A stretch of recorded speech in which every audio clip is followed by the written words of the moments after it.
Hi guys, Laz here again, and in this video we're going to be talking about the checkout and customizing our checkout process as well as making some legal pages that we need in order for our Shopify store to not get shut down pretty much. So we're going to be going into checkout here and we're going to be going through all these options fairly quickly and pretty much I'm going to be telling you which ones we recommend for you to use. So for customer accounts, we're going to select optional. Sometimes people want to have accounts on your store. Maybe they're buying products every once in a while, so making an account will be good for them. Other people are just going to buy one product. Maybe they're not interested in making an account, so we just want to leave that optional there. For this customer contact, we want to select emails mainly because the main form of communication between us and the customer is going to be email. Whenever they want to check on the status, whenever they want to ask us a question, they'll just generally send us an email. And since we have their email, we'll know what their order is, etc. And we will also check this just in case the customer wants to add a contact phone number in order to receive shipping updates. This is also good because when they add a phone number, uh, we can use that phone number to later send them a text message like, "Oh, look here, your order has been shipped," etc., etc., and then just easing that customer, making them feel better.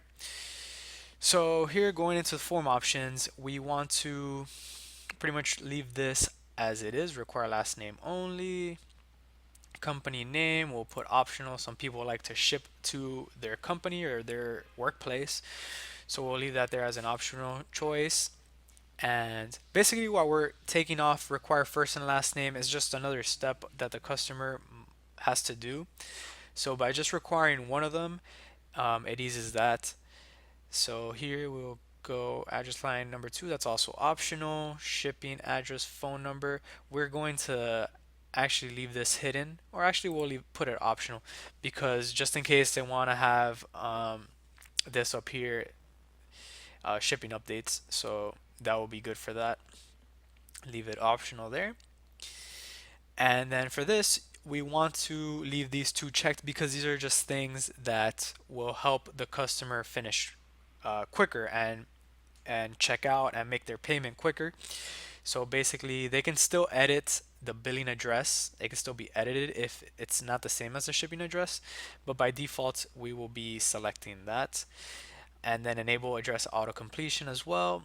That helps a lot because when a customer is putting in their address, sometimes they may mess up, but with auto completion, it will actually show them an address which exists and then it will get rid of that human error. So that is good. Ask for permissions to send promotional emails to customers from your store. So for this one, this is a very interesting one. We actually want to put, by default, we want the customer to agree to receive promotional emails. This will put them in the accepts marketing group, and this is pretty much for an app that we use to collect emails and then use email marketing later, which will not be covered in the store, but you do want to be collecting these emails. So yeah, by checking this, it will automatically be collecting those emails, and then you want to integrate an app that we will probably talk about a little bit about later. And then just so you start collecting those emails, which later you can use to send emails to potential customers, make them repeat buyers, and make more money. You know, so yeah, going forward here. So after an order has been paid, what do we want to happen? It says do not automatically fulfill any of the order's line items. Automatically fulfill the order's line items. We're actually going to leave it as do not automatically fulfill any of the order's line items. That is because we're going to be using an app that we're going to use for drop shipping, and that's what's going to make this whole process amazing because it's an app that allows us to import products from AliExpress, and basically we're going to be drop shipping products from China without ever touching those products. So we're going to pretty much leave this do not automatically fulfill any of the order's line items. We're going to leave that as it is, and this we're going to leave it checked. Automatically archive the order. So we're going to continue on. This all looks good. And then here we get to the legal pages that we need to create. So you can create these very easily here. It basically creates these legal pages for you, which is very simple. Now, as you can see here, it says these are not legal advice, and by using them, you agree to this disclaimer. In most instances, these will be 100% fine. You can make changes to these later on if you would like. The terms of service will probably just stay as it is. So we're going to go ahead and generate that. So as you can see, this does a pretty good job. So it creates an overview and then it just puts everything related to your store name in here. So this website is operated by Happy Paul's Outlet throughout the site. The terms refer to Happy Paul's Outlet. So pretty much it creates this for you.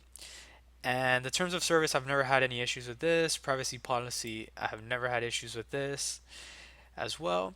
Now, the refund policy is something that you might want to check and edit for yourself depending on how long your shipping times are taking, how you want to do your refunds, how you want to do your returns, all that good stuff. So, in here, it generates this for you as you can see, but you might want to go in there and change it up a bit. See, right now it has it sending it to my home address. If there's a return, maybe I want them to send it somewhere else. And yeah, so pretty much you want to mess with this a little bit, but to begin with, this is good to go. So it shouldn't be an issue at all. So once we create that, we have set up the legal pages. We will be setting this up. Now we have our what we want for our legal pages, which is right here, and we have set up the entire checkout options. So we're gonna go ahead and click save.